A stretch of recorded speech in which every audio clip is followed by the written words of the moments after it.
Welcome to NIMBY on the Road here in Indianapolis at the state capitol. The quick tip today for NIMBYism is it's no longer local.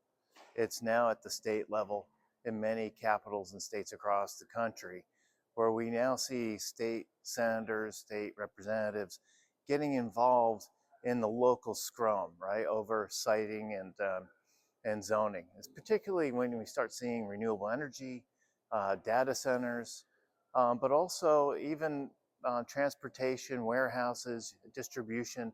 And so part of the strategy now has to start factoring in the local legislative representatives, and they do get involved.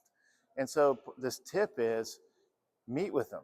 Make sure that this is not something that they're going to hear from their constituents. They're not going to hear from the mayor. They're going to read about it in the paper and feel compelled to take action at the state capitol. Because once that happens, then now you have a whole different type of fight that's going to not only influence your project but the entire industry.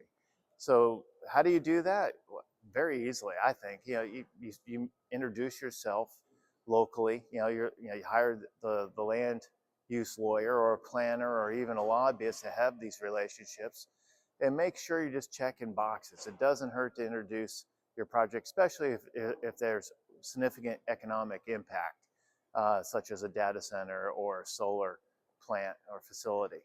But obviously, if it's infill, smaller projects, I don't think you have to worry about it so much, at least at the local level. But keep your eye on what's happening on the legislative state level, and you'll make sure you turn any NIMBY opposition at the state level into yes in my backyard wins at the local. See you next time.